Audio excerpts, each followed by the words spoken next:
I'm so happy to be sitting in front of you, I have to say. Likewise, I know, in the flesh. In the flesh. Thank you for making the time to do this. Yeah. I was so pumped. I was, again, in for a really quick trip, and the fact that you were able to carve out time is awesome. Yeah, I'm so excited to be sitting here and chatting with you. Okay, so I genuinely tried to watch the board meeting where you were with The debate. Forum. Yeah, I know. If you could call that. But okay, first off, if you're elected, when you're elected, can we just agree that you're going to do something about the technical nature of these meetings? Because like the audio going out in your opening statement, I was like, this can't be happening. Like, This is for real. And you're just sitting there.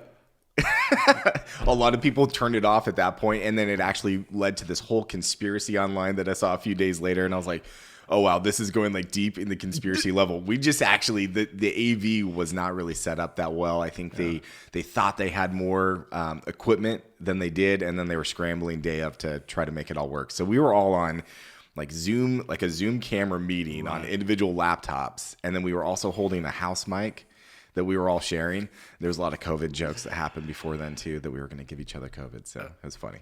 Yeah, well, you're still here, so that's good. I'm still here. Yeah, I mean, they didn't take me down. Yeah, it didn't take you down. So listen, first off, one of the things they did later publish the Zooms, right? So I was able to watch your opening statement. I was very taken by a couple things in particular. One, that it's almost like the classic presidential statement, like, I'm everyone's president. I'm not like a Republican president. And you were really emphasizing, like, look, I'm not taking money from any union. I'm not taking money from any particular group, because our kids, we don't have union kids. We don't have special interest group kids. We just have kids. And all of those kids need somebody who's going to make decisions for all of the kids, not the special interest stuff. Absolutely. And that is what I felt from day one. I thought one of the biggest problems that we're seeing, and it's problems where I'm questioning, why did they decide that way? And is there influence? Of course, right? There's the problem in DC is not that we don't have enough lobbyists. The problem is that there's a lot of lobbyists, and you're questioning, well, why did that senator do that? Who's their funding coming from? School board, it should be much more simple. This is a nonpartisan seat. You're representing the community. You're representing voters in your area. You're representing kids and parents. And yes, you're also hearing from the teachers and the teachers unions and these special interest groups. But I want to be able to hear from them all on an equal playing field, so that if I do decide something, you're like, well, I don't have to ask myself the question, is that because Jesse has, got a lot of money from a certain special interest group during the election, and he knows who's buttering his bread? The thing that gets me, even on this small political level, is that everyone acknowledges that money on a federal level in politics is a problem. Yeah. Even on a state level. Yeah. People recognize that there are real problems with people running campaigns and just essentially being bought, for lack of a better term, by political contributions. But it's kind of like, here, it's almost like it doesn't make sense. It's like it's short circuits.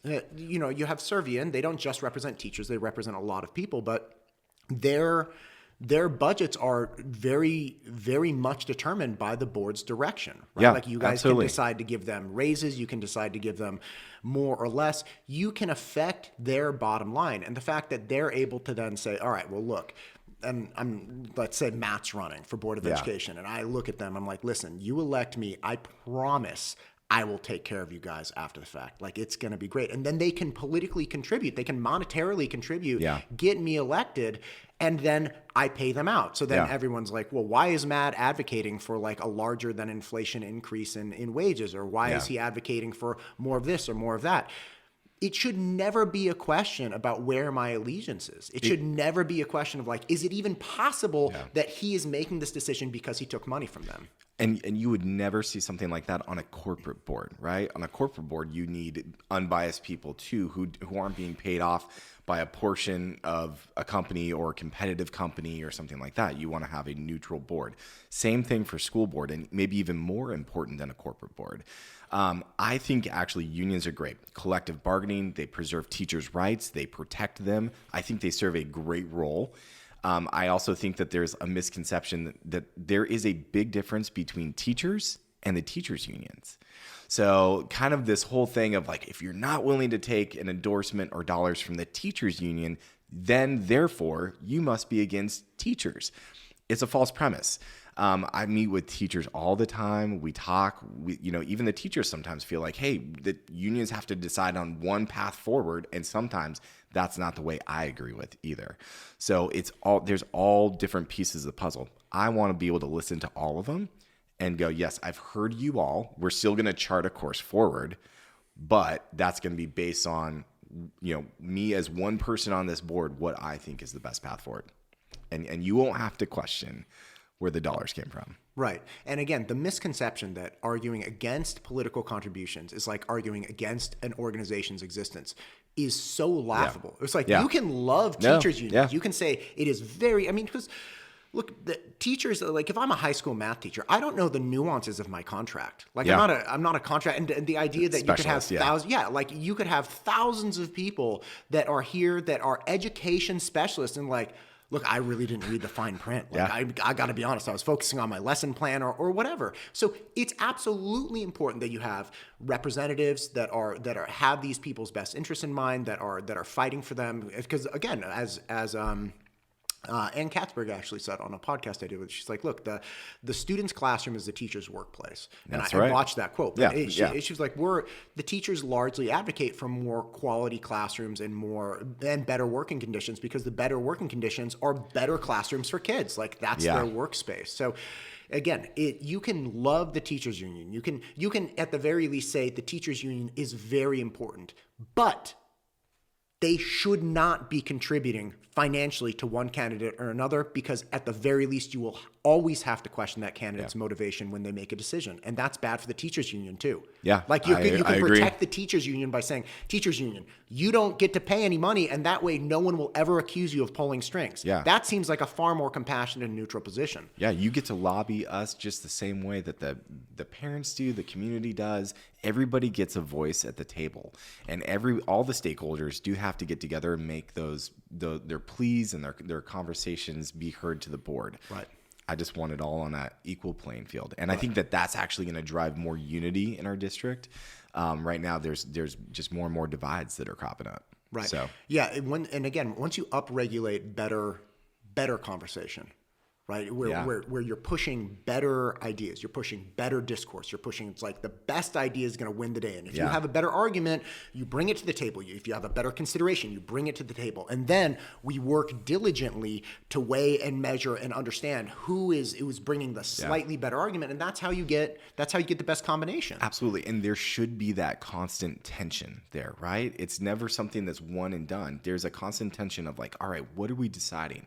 That's why we have board meetings. That's why there's governance here. That's why you don't just have one meeting per year and call it done. No, you're constantly having oversight and governance for this. Right. And that obviously leads into, larger discourse at the meetings, because as somebody watching the meetings, I would never know, you would never know what the thought process was, why people did things. And especially if you're going, unanimous decisions with very little thought or very little discussion, rather. I don't want to say they weren't thinking, but very little discussion. Even if the individual board members have very clear, valid reasons for doing things, if they don't even air those out, say like, hey, look, this is my thought process on this is my thought process. And it's like the Supreme Court. Everybody puts out like, this is why I was thinking this, and this is why I was thinking that. Like, give me a paper. Like, just write me an email. It's like, this is why I decided this way. And it was not, popular vote, or it was popular, whatever it is. Just tell people, more transparency of thought. Well, and I think that's the thing too. As I look at some of these meetings, it's like, it looks like a little bit like the thought process happened in somebody's mind, not in the public. So I think you have to work diligently to make sure that like this thought process that I had in my head when I was looking at this, and I was asking these questions and getting answers before this public facing meeting, I am now going to ask a question to which I know the answer to this person, knowing how they're going to respond. Why? Because the public needs to hear it. Right. They need to hear that question. They need to hear the response and have that information in front of them. Right. So. Right. Okay. So other things from this debate that I thought were worthy of note. First off, there is some weird thought process going around that if you are not in favor of every single hardbound book in every school level, then you want to burn Catcher in the Rye. Yeah. Talk to me about this. No, and it's this huge, like, you've got these two extremes. You're either for all content and you're good, or if you want to limit any content at any age going to kids, then somehow there's these images of Berlin and Nazis burning books in big piles. I mean, this is kind of the thought concept. The other thing is nobody in this district is trying to ban Catcher in the Rye. Nobody's trying to ban To Kill a Mockingbird. Nobody's trying to ban 1984. Nobody's trying to do that. So it quickly goes to this red herring of like, people want to get rid of our classic literature. I don't want to get rid of classic literature. Like, that is an insane idea. All kids benefit from this classic literature that we've had in our schools for years and decades and decades. There's an age-appropriate time when that stuff's introduced. Brave New World, you don't give that to a third grader. You don't give Brave New World to a third grader. They'd be like, what? I mean, their mind would be blown. They wouldn't know what it was talking about. They'd be super confused. Right. So obviously, educators have thought through this process well before we started talking about like if books are going to be banned. There's always been a civil discourse on what's an age-appropriate time to introduce a book. Is it valuable to actually introduce? I mean, this is one thing that I brought up at the debate. Hey, you have a finite amount of time with these kids every day. Right. The reason why parents send their kids to school is to be educated in knowledge and skills that's going to help them in life. So math, science, reading, writing, and we're experiencing pretty big declines in math, especially right now. So what are we taking away from? In literature too, is there adding value by reading these classic pieces? Of course there is. There's a ton of value to be extracted from there. So we're not talking about banning classic literature. But here, I'll show you this. So this is actually something from the district's website. It is every approved literature book, novel, K through 12. Okay. The district already agrees that there's a process on reviewing books and approving them and what age they're appropriate for. So this has been going on for decades. So in our district, they're already talking, like, this acknowledges that not all content should be in all classrooms. Right. Like, let's be really clear. The idea that we would censor or delay delivery of a certain book, be it classic literature or otherwise, is already in play. Like, we already have regulations with Common Sense Media. We already have regulations with number of non-approved books within a classroom. So one of the things, and I had a long podcast about the book George. Yeah. The reason that George, which is about, by the way, let's be really clear, about, I believe George is 9 or 10. I'm going to botch this one. Okay, so George is a biological male in elementary school, I believe, who feels that George is a female. And the book talks about him talks about cutting off genitalia, talks about searching the internet and then destroying search history. Gender replacement hormones. Hormones. It portrays all of the male role models as these like alcoholic, crazy, porn addicted. George's older brother is this like violent, porn addicted weirdo, and then George's friend's dad is like always drunk and passed out on the couch. Yeah. It's a very crazy book. So if that was a movie or a cartoon, would you let your fourth grader or your fifth grader watch that? Well, how about this? What if it wasn't about a biological boy? What if it was a story about a biological girl who was thinking about mutilating herself? Yeah. Right? The book does depict very clearly this biological boy lying in this bathtub, him describing his genitals floating. If that was about a biological girl, people would lose their minds. But because it's about a biological boy, and I can't. Well, I think people are losing their mind either way because it's just inappropriate content to have in front of a kid. Right. So we were talking about that tension before. Yeah, great. I don't think that we're going to decide today every single book that should be in a kid's classroom. But those should be discussed in a transparent fashion. The parents are the primary stakeholder in their kid's education. The parents do have a say in what their kid gets to be exposed to. Right. One of the pushbacks, I mean, we've been doing all these farmers markets and we're having lots of great conversations. Right. I would say a lot of people are incredibly concerned. Most people are incredibly concerned about critical race theory and gender ideology being taught in school. One of the top questions I get, and it's not in the it's not in the, hey, are you going to protect this? Every once in a while, somebody will talk about that. But the pushback that we'll get is, well, so you as a parent don't want your kid to be exposed to something, so you're going to screw it up for everybody else. That, again, is a misnomer, because it is not everybody else that wants this. And also, we're not talking about banning this from the United States of America. Okay, and if I may, I do not mean to interrupt, but let's be really clear. If somebody comes up to you and you're like, all right, Jesse, so you don't want your kids to be exposed to this, and so you're going to screw it up for everyone. Number one thing, that's not true, because I do want to have this conversation with my kid at home. At home, yes. I will be exposing my child to these ideas, to these ideologies, to these ways of thought. I will be the one that talks to them about birth control. I will be the one that talks to them about their bodies, their gender. Absolutely. I, the parent, will expose my child to the ideas and the philosophies that are prevalent in our society so they can function appropriately.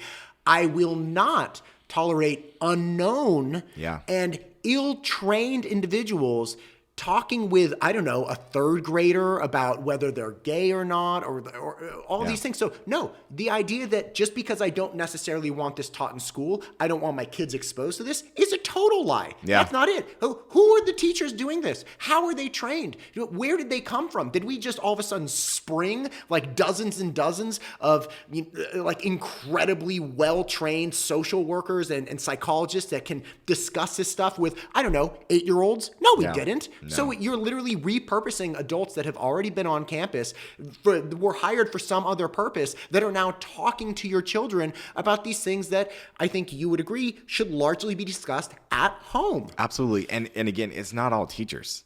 There's actually probably most of the teachers are not pushing these things yet in classrooms, but there is pressure from the top down to introduce this to every grade level and in every subject. And that's what the teachers are telling me. The teachers that are meeting with me in private and saying, I'm getting marked down on my reviews, my job reviews, if I do not include this stuff. Right. So, there's pressure. That's not exactly the teacher who's been here for 25 years. That is top-down management of this stuff getting into classrooms. That's why you got to go to the Board of Education and go, all right, from the top down, we also have to restructure this. Right. It's not that you want these ideas to disappear. It's not that you don't think people shouldn't be able to talk about this. It is just, we can't have all of these missions in school. If your mission is to teach math, if your mission is to teach English, literature, writing, to educate people in a manner that will allow them to go acquire a job or go on to further education once they graduate, you can, and by the way, you have to work on their citizenship, and by the way, you have to teach them about government, and by the way, you have to teach, you have too many missions. If then you throw on, it's like, I have to take Jesse's, whole thing from the age of kindergarten all the way to senior in high school. I got to make sure I'm checking in with him, deconstruct you, rebuild you back up. It's like, can you just focus on trig? Yeah. Can we just get back to sine, cosine, tangent? Because awesome. I mean, last I checked, that's kind of hard to learn. It is hard to learn on your own. So I do agree. I think this is kind of a big concept that we're talking about, but I do think that when we're talking about books and things, that the content that the kids are being introduced to in class, it's an important discussion to happen in full transparency. The parents need to be aware of it. The parents can't have their kids exposed to something and find out about it later. I think maybe our first podcast we were talking about, you wouldn't accept that from a parent down the street that you send their kid to and go hanging out at their house. Why are we then supposed to accept this from our schools? These are trusted, experts in the field of education. But I'm an expert on my child, and I'm an expert on when they should be exposed to things and when they shouldn't be. And I've got 5 kids. Each one of them is hitting different developmental strides at different ages because they're all unique individuals. So I even have twins. The twins aren't ready for the same thing at the same age. Right. And as a parent, I'm the only one that knows that. Right. And again, it was such a beautiful point when you brought that up originally, which is if somebody was exposed to something down the street like this, like a well-intentioned parent, I'd be like, all right, well, my kid's never come back to you. Or like I'd have something really clear to be like, all right, listen, I understand you thought this was a good idea. It wasn't a good idea from my standpoint. Bad idea. I know my kid. Please don't ever talk about this stuff again if I'm going to allow my kid to come back to your house, or like maybe your kids just come to my house and like we just But the point is being exposed without even knowing. Like we can opt out. Yeah. We can have our kids opt out of sex ed. Yeah. Right. At some age, like 4th grade or 6th grade or Totally. whatever the ages are. Why is it we can't have them opt out of the gender discussion in kindergarten? Right. Yeah. Like I don't want to give my kid the option, right? Or some parent might say, I don't want my kid confused about they thought say my kid thought he was a boy his whole life. Yeah. And then somebody's like, but how do you know? It's like, dude, he's 5. He was pooping his pants like 3 years ago. He was barely like he's a big he marginally can brush his teeth, right? Like, and here we're introducing this idea that it's like, oh, you may not actually be a boy. He's like, for real? Like, what do you mean? It's too much. Why can't we opt out of that? So check this out. This mom came up to me. We were chatting at farmer's market. She's like, Jesse. She's like, I had to sign a permission slip for my kid to watch Little House on the Prairie in elementary school, an episode in class.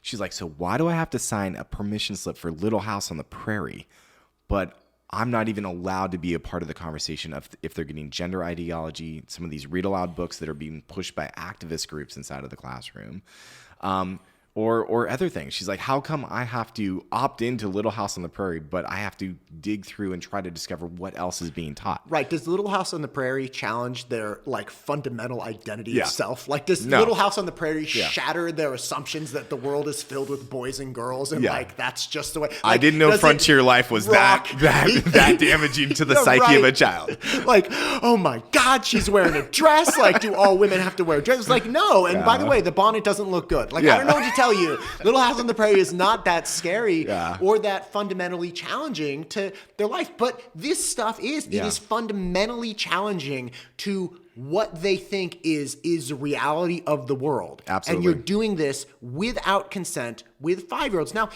I will talk. I have 3 kids. I will talk to them about this stuff when I am ready to talk to them about it. I do not want them to be, I want them to be fully integrated and fully capable of functioning successfully in society. And yes, part of those things are the job of the school, like literature. And again, I work with my sons on, I'm an educator. I believe in helping them with math and reading and all of these things. But I outsource a lot of that to the public school system. Totally. And that is the purpose of the public school system, to make successful people. But there are aspects of it that are not the school stuff. Like one of the greatest criticisms people have is that school doesn't teach you about money, right? And everybody needs money, right? Like, everyone needs it. But we have acknowledged that it's like, hey, it's in poor form to talk about money. Like, you just don't talk, like, however much money Jesse makes or however much money Matt doesn't make, like, we're just not going to talk about that, because it's like, it's tasteless. It's not. And by the way, this is a fundamental happening. Every single second of your life is run by money, but we don't talk about that. Why is it that money is off the table, but all of a sudden we can talk about like genital mutilation? Yeah. Well, good point. Well, and I think that's the thing too, is just where I think the schools can meet the parents more eye to eye is just going, hey, these conversations are going to be more in public. Mm-hmm. We're going to be doing this in conjunction with you and respecting you. That doesn't necessarily mean that like, oh, everybody, okay, you don't want your kid to read, Catcher in the Rye, so now it's not anywhere in the school. That's not happening. So we're focusing a lot of time on things that aren't happening. The other thing that I was thinking about too, Matt, is why is books really the sensitive thing? Because we're not worried about music or movies and censoring those in schools, right? Like we're not listening to like some hardcore rap as like a morning dance song, right? We're not listening to Eminem in 3rd grade, right? Because we look at movies and music more as like this entertainment value, but then there's this emotional heartstring tug by saying books, right? Because this is education and books are education. And so they really, I think, conflate the whole emotional appeal of you want to stop books. You want to stop education. So I think that that's really like the nature of this talking point that we heard at the debate. It was, what do you think about critical race theory being in class, and what do you think about book banning that's happening across the country?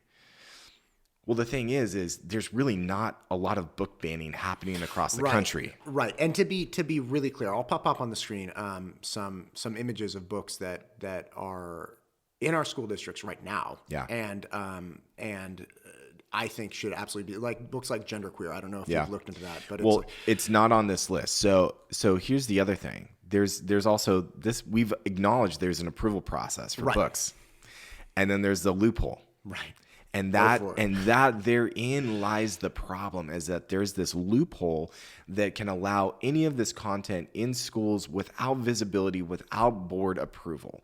And the pushback that you get on that is like, you want to control every little aspect of my life as an educator. Look, I'm a professional. I know what I'm doing. And you know what? I would say for the most part, teachers in our district have great intentions for our kids. They want what's best, and they want to do this. As more and more pressure comes, that's the thing too.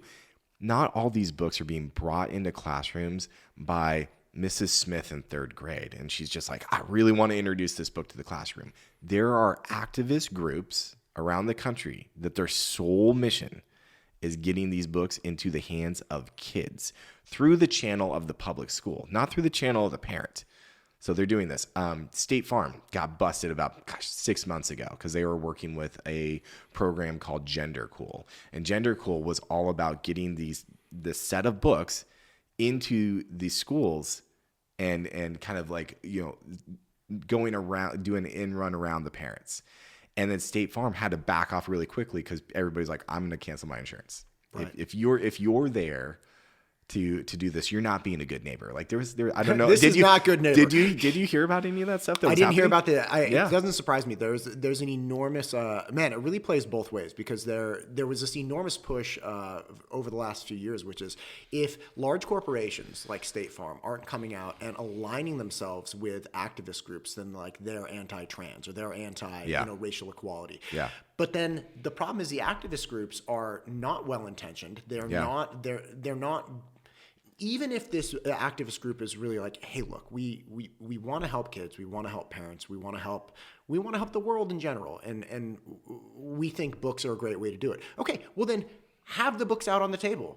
Mm-hmm. Express to me why you think this book is a good idea. Let's have a conversation about it. Yeah. Let's not do this end run around the parents, squeak these in, and then under the guise of you can't ban books, like say you're a bigot or whatever, and get these books in. So again, I didn't know specifically about the State Farm one, but I've heard of these stories where all of a sudden people are like, hey, if you want my money, if you, the corporation, want my money, you better stop working with activist groups that are acting in a less than scrupulous way. Yeah, absolutely. And so these books are coming into our schools through those mechanisms too. And I think that there's this concept that it's just a well-meaning teacher who just wants to show this to, their classroom and wants to introduce this and have equality and diversity and equity. All those things are great things, but you have to include the parents as part of that conversation. Right. And as a parent, like there, you've heard the term mama bear. There is no quicker way to piss off a mom than to mess with her kid. And that's what you're seeing. Like, why are school board meetings so contentious? Why are parents frustrated?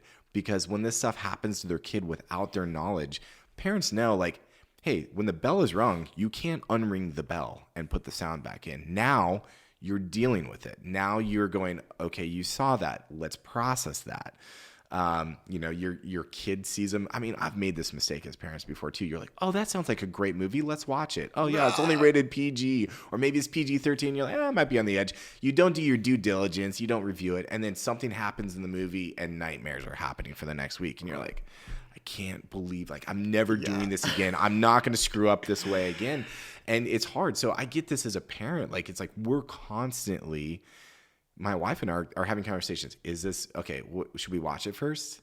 Right. Like, I kind of just want to like be lazy and just watch it like with the kids just tonight. let But it you're happen. like, as a parent, we're constantly dealing with this tension. Why shouldn't we be doing this also at the school level? Right. We watched the original Ninja Turtles with our boys the other day. Oh, yeah. Oh, yeah. my It was gosh. great from like Yeah. 1990, right? I was turning Yeah. like, it was my 8th birthday. It's like one of my and favorite I movies. went to that movie dressed as a Ninja Turtle, like green face. I had my shell, Yeah. like the whole thing.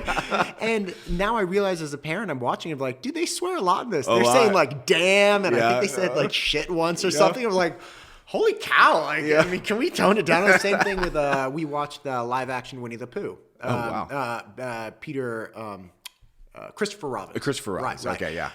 And there's a depiction of like Christopher Robin's essentially like coming out of childhood and becoming a man. Like his parents die and he goes Yeah. into an orphanage, and then he goes into war, and like people are dying, and so there's this like You're like, 10 oh my second, gosh. 15 Yeah. second scene where these bombs are going off and he's like diving into the mud. And it's like World War II, and my wife and I are like, shit, did we screw this one up? Like, no. Traumatize like my their children 6-year-old with is Winnie the gonna Pooh. freak out Yeah. every time he sees a Pooh Bear or something. Like, and then the doll was talking. Yeah. You know. That's the scary part. Yeah, actually. yeah. But I mean, like, think about it. It's like you have these again classic pieces of literature like Winnie the Pooh. It's like Yeah. we're not looking. Excuse me, I shouldn't say we, but people that are advocating to temper the introduction of new books into public education. I have never heard people say we need to walk back to, like Jim Crow laws and eliminate Catcher in the Rye and get rid of 1984 and Brave New World is gone. Like, no one's saying that. They're saying, hey, just because something is made of paper and it has binding and it has a front and a back cover does not mean that it has a place or should have a place in our public schools. Absolutely. And at certain age levels too. Like we understand this in movies. A kid can't walk into a movie theater and watch a rated R movie. Why are they banning movies in movie theaters, Matt? Why are they being so they didn't let the suppressive? 6-year-old see Total Recall. Yeah, exactly. What? 2 Why? weeks. I can't believe those horrible, Cinemark's got to go, right? Like they're horrible people for doing that to children. No, it's the same concept. They're like parents and parental guidance. There's a movie category called PG and PG-13. Right. You get parental guidance over this, or you need to be 13 and it's a PG/13 movie, right? And I look at that as a parent and go, okay, this gives me a cue on what I need to be thinking about. Right. Or the category of G, which nobody wants to watch because even the kids are bored. They're like, there's no action at all. It's literally just a balloon flying through the sky. Unless it's a 1980s G movie and you're like, this is PG-13. Oh my gosh. We watched the original Peter Pan cartoon 6 months ago, and it was amazing because that's a racist ass. They have the Indian chief smoking that peace pipe, and he's like, they're all red, and you're like, I can't. You're like, ooh, cringe. Yeah, oh, so cringe. And Disney was in a tough spot because they're like, all right, look, we can't get rid of the original Peter Pan. Yeah. But this is some racist ass shit. So what? So they use this massive disclaimer at the beginning, speaking out against racism and all these things. Because they're like, we're stuck. This is a piece of history. Yeah. Like cinematic history. We're stuck with this. So we're going to allow people to see it. Okay, but we're also going to make comment on it, which is very similar to the criticisms people have now of history teachings. It's like, we're not going to deny this, that, or the other. Like, I'm not going to deny that the Holocaust happened. Like, we're going to make comment on it. We're not going to blame certain contemporary individuals, right? Like, obviously Hitler's the fault, right? But these historical things happened, and we're going to teach them, right? But we may or may not make additional comments on it. I mean, one of the biggest issues I have now is circling back to the CRT thing, which is, hey, look, you're a fair-skinned guy, and somehow you're responsible for atrocities and slavery, and if you're not standing on the street corner speaking out against it actively, then you are standing with the oppressors instead of the oppressed, and all these, it's like, you can't do that. And that came up at the debate, and so that was one of the things that, actually looking back on it, I'm like, I should have actually hit on that harder, but it's live format. You got 90 seconds and you're just like, you don't know what the questions are before. So you're just going, you're speaking from the heart. Critical race theory. The big misnomer is we're not teaching critical race theory in our schools. Okay, there might not be a line item in the curriculum that says critical race theory, but if you look at the ingredients of what critical race theory is, it is being taught in our schools. These books are introduced in class. There is a push from the state level down to include these in our classrooms. And as parents don't want this, and they don't want it because it's a toxic thought for their kids, regardless of your race or your gender or your sexual identity. So my premise for all of critical race theory is the most toxic components of it are saying that based on things that you can't control, the color of your skin, your gender, your sexual identity, that you are fit in these categories of you're an oppressor, like young white male. You are an oppressor for the atrocities of everybody that came before you that looked like you. If you're a young black girl, you're oppressed your whole life because you're a female and you're black. I think that is a toxic prison to put a young mind in. And I don't want that being forced on our children. And you know what? Parents don't either. Parents across the board don't want that forced on children. It's a toxic ideology. Right. I have not heard a great argument for teaching critical race theory. And the argument is always, it doesn't matter what board meeting you go to, where in the country, the argument is always, there is no book that is based on critical race theory in our schools. No one is teaching this. And it always comes down to, it's like, all right, well, okay. Are you teaching about like people being oppressed?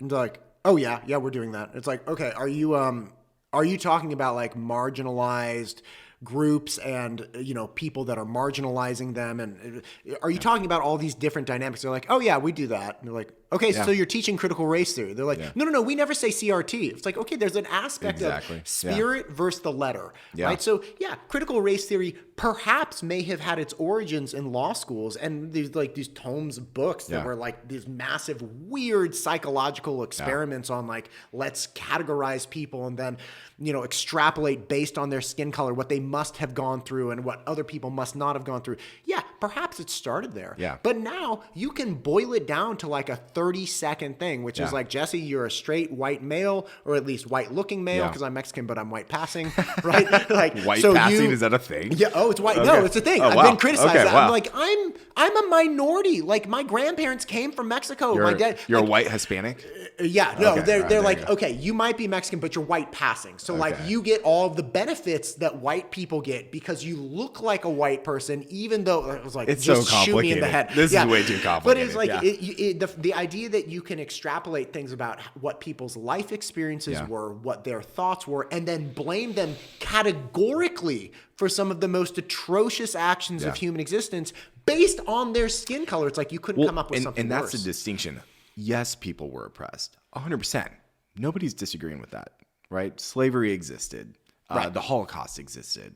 People were targeted for their race, for their religion, all throughout history. That is the history of the world. Right. We're not trying to get rid of that. What we are trying to get rid of is saying that you, Matt, because through no fault of your own, you're trapped here. So you are now in this category because of things you can't control, not because of the content of your character, not because of things that you did, but by things you can't control. Therefore, now you must be shunned, or you must apologize, or you must feel as if you're permanently being oppressed and you're permanently being burdened by systemic things that are against you and always will be against you. I think it's a bad way to live your life. I think it's a bad way to teach your kids to live your life. It's a bad way to teach children how to view the world. Yeah. Right? Very like, toxic. You can't. I got in actually in the end of 2020, I got into an argument with this girl in class. We were working on math and she said, well, I'm just bad at math because I'm a girl. I'm like, okay, how does that work? Like, what do you mean? She's like, well, societally, people have pressured me to be bad at math. I'm like, walk me back on this. And she kept saying, she's like, well, I studied sociology in high school, like for this semester. And she's like, and they taught us that culturally, women are not valued in math. So therefore, I'm bad at math. I'm like, okay, Do you have someone who has ever told you that because you're a girl, you're bad at math? She's like, no. And like, we went down this entire list of things.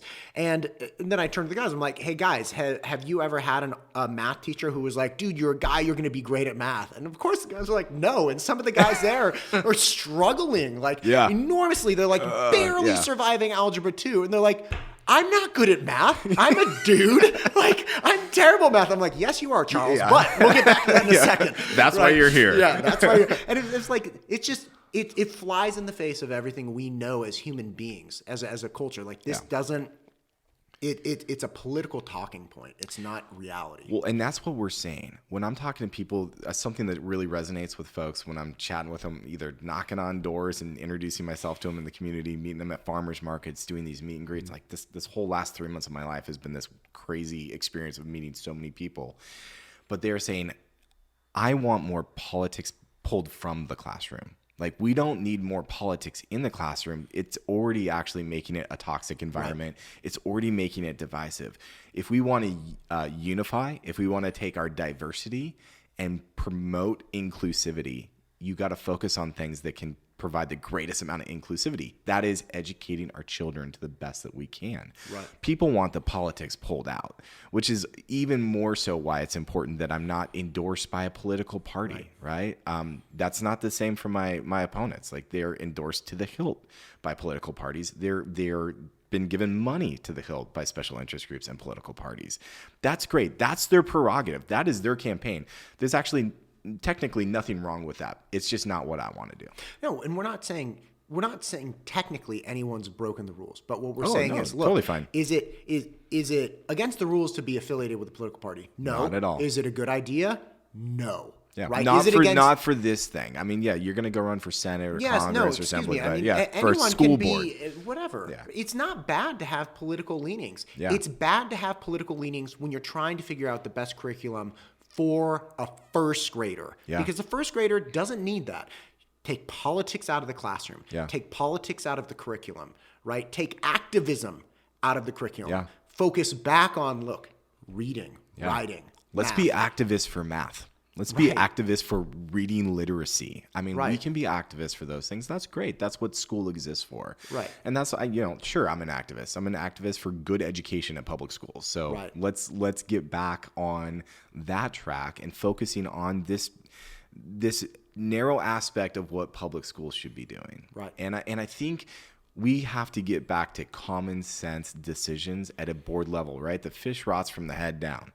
So we got to make sure that there's some common sense, parental focused. When you're parent focused, that doesn't mean you're not teacher focused. It means you are looking and going, hey, the student, the parent, and the teacher make up this triad of that's where the good learning happens, and association around that. It's when you start getting all these other outside influences on that it muddles the whole thing. Right. So. Right. Well, listen. We've been talking for almost an hour. God bless you. My gosh, seriously? Yeah. That goes way too quick. Yeah, it does. It does indeed. I know you're on time frame. So yeah. Thank you for doing this. Thank you for taking the time. Elections in just like 5 weeks-ish? Yeah. So, all right. So ballots come out in 6 days. They get mailed out in 6 days. So from basically October 10th through November 8th, if you have a mail-in ballot, people can be voting on that. November 8th is the big in-person, voting day. So it'll be this next, 4.5 weeks. It's go time. Right. And yeah. Man, politics and money out. Yeah. Common sense, middle of the road, parent and transparency focused leadership. We have a big coalition, and the people that are volunteering for our team, we've got Republicans, we've got Democrats, we've got independents, we've Guess got what? moms Everybody and dads. needs math. Everybody needs a Republican, Democrat. Everyone needs math. Everybody Everyone needs to know how to write.